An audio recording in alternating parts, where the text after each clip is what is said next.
हम बोला तनी मंत्र अपन अथी कर जा हाँ दिया अपन देखा के धर जा पारंपरिक सब चीज अपन करे के बाटे पार्वती जी के सिंदूर लगा दे जा चंदन फल उल ओकरा बाद में जौन भी चढ़ावे के बाद अपन चढ़ाई जा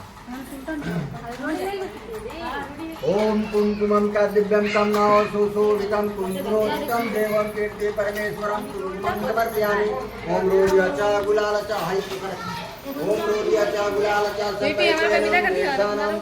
हमारा नाम मोबाइल है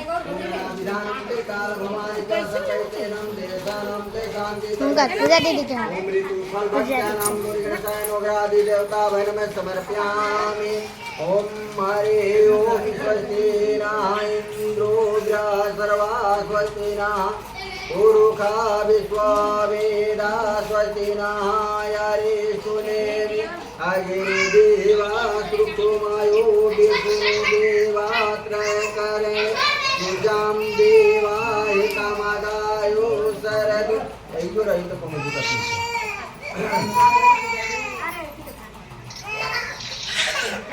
ओम वनस्पति सुशोभितं नन्दवारूपं सर्वदेवानां रूपं प्रतीकम् ओम नमः त्रिकालभवान् शान्ति परमेश्वरी ओम ब्रह्मा मुरारे त्रिवंशकारे मानुषसे भुवनसुतो बुधश्च गुरुपुत्र शुक्र शनि राहु केतु सर्वे ग्रह शांतिकरा भवन्तु हगलू अब फल फूल हाई फूल जौन बा अपन जौन भी चढ़ावे के बा ओजा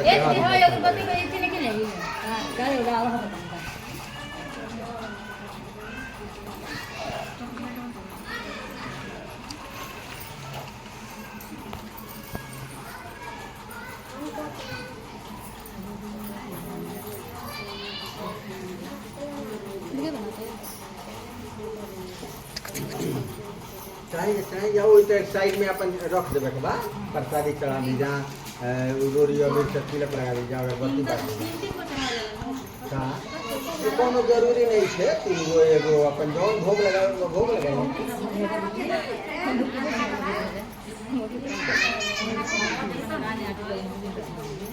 हे में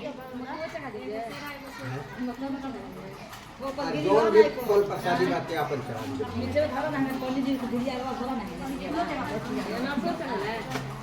हाँ तो चढ़ी ना मैं अपनी प्रसादी है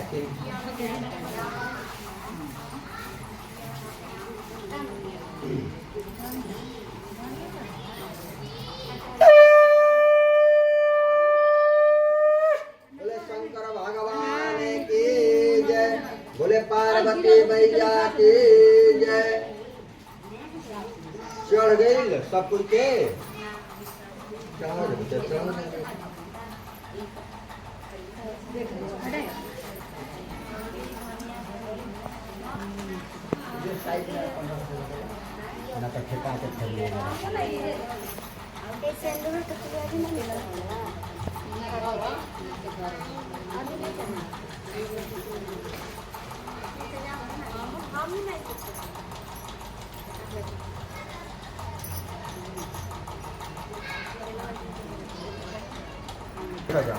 हाथ में फूल ले ला जाए कथा सुना जाए हाथ में फूल लेके कथा सुना जाए पूजन करने के बाद कथा सुने सूर्य जी कहते हैं कि मंदार की माला से जिन पार्वती जी का शेष पास अलंकृत है और मूंगों की माला से जिन शिव जी की जटा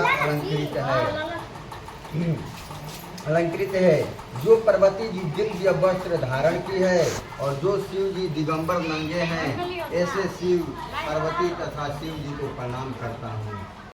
कि मैंने रुआ पसंद आई तो मैंने बताई हे प्रभु किस तप व्रत या दान से आदि मध्य और अंत रहित आप जैसे महाप्रभु हमको प्राप्त हुए। पार्वती जी कहता है शंकर भगवान से कि कौन ऐसा दान कैनी व्रत कैनी तपस्या कैनी कि रउआ लेखा पति हम प्राप्त कैनी।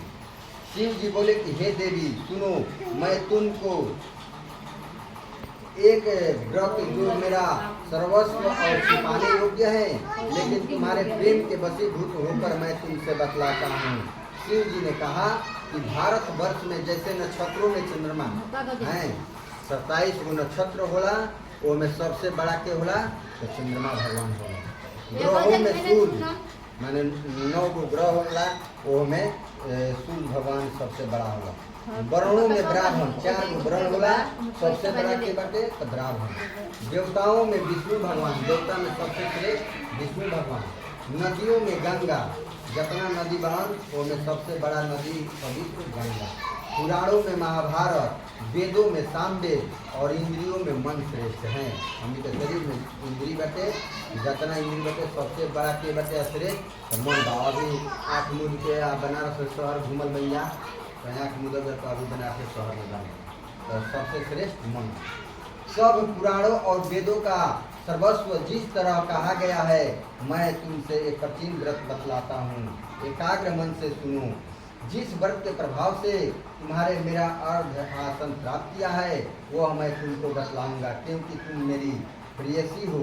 कहते हैं शंकर भगवान कि तू अर्ध आसन प्राप्त कर बड़ू, यही के प्रेम के चलते हम तरह बताओ। कोनो फोटो में शंकर भगवान दे रहे, ये आधा शंकर भगवान भवन आधा पार्वती। भाद्रपद मास में हस्त नक्षत्र से युक्त शुक्ल पक्ष की तृतीया तिथि को इसका अनुष्ठान मात्र करने से स्त्रियां सब पापों से मुक्त हो जाती है। वहीं पर केरवा के तटिया झुका कर हो जाती है। हे देवी, तुमने आज से बहुत दिन पहले हिमालय पर्वत पर इस व्रत को किया था, यह वृतांत मैं तुमसे कहूँगा। पार्वती ने पूछा कि हे नाथ, मैंने क्यों यह व्रत किया था, यह सब आपके मुख से सुनना चाहती हूँ।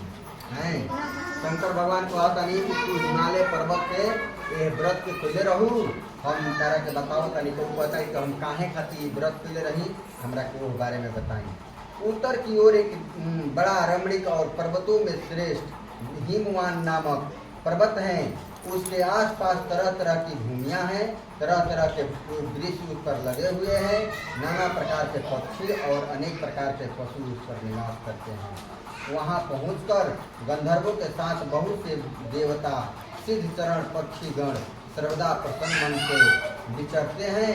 वहाँ पहुंचकर गंधर्व गाते हैं, अप्सराएं नाचती है। उस पर्वत राज के कितने ही शिखर ऐसे हैं कि जिनमें स्फटिक रत्न और दुर्व्य मणि हैं। मतलब कि हिमालय पर्वत पे माने ऐसा कोई जगह बा वो जा रत्न भरल है, मणि खजाना की भरल मणि आदि की खानों से भरी है।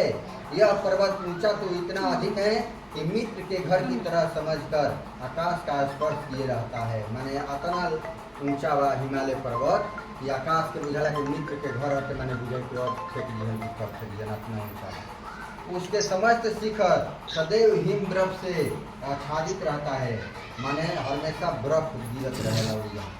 गंगा जल की धौली सदा सुनाई देती रहती है। हिमालय पर्वत से गंगा जी निकल बड़ी हो, जैसे गंगा जी निकल के करीब बंगाल हुई बड़ी है ना, तो हिमालय पर्वत पर से गंगा जी की उत्पत्ति हुई। हे पार्वती, तुमने बाल्यकाल में उसी पर्वत पर तपस्या की थी। 12 वर्षों तक तुम उल्टी टंग कर केवल धुआं पी कर रही। शंकर भगवान कहता नहीं कि तू 12 वर्ष पर उल्टा टंग के धुआं पी के रहो। 64 वर्ष तक सूखे पत्ता खा कर रही, माने 64 साल सूखल पतई चबा के रही। माघ के महीने में तुम जल में बैठी रहती और बैसाख की दोपहरिया में पंचाग्नि तापती थी। बैसाख के दिन में घामा में रहती रही, भूखी प्यासी रहकर मैदान में बैठी रहती थी। बरसात के दिन में बहरी घर से अपन बैठ के तपस्या करते रही। तुम्हारे पिता इस तरह के कष्ट सहन को देखकर बड़े दुखी हुए। वे चिंता में पड़ गए कि मैं अपनी कन्या किसको दूं। तार बाबूजी देख के चिंता कर लगन कि हमारे लड़की अपना पूजा पाठ तपस्या कर दिया तो ठेकरा संगे हम शादी करी। उसी समय नारद जी वहाँ आ पहुँचे। मुनि श्रेष्ठ नारद जी ने उस समय तुम्हें देखने गए थे। नारद जी को देख पर्वतराज, सुनो, मैं भगवान विष्णु का भेजा हुआ आपके पास आया हूँ।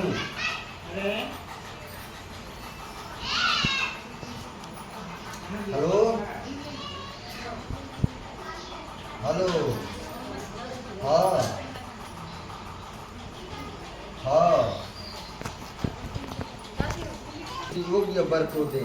उनका बाबूजी से नारद भगवान कहते हैं कि रउआ अपना लड़की के शादी कौनो योग्य लड़का से माने करी। तो भगवान विष्णु के समान योग्य वर ब्रह्मा और इंद्र इनमें से कोई नहीं है। मैंने कहते हैं कि नारद भगवान कहते हैं कि ब्रह्मा जी, इंद्र भगवान, हनु, शिव जी में कोई बढ़िया नहीं थे विष्णु भगवान में। तो रउआ अपना लड़की को विष्णु भगवान से शादी कर दी।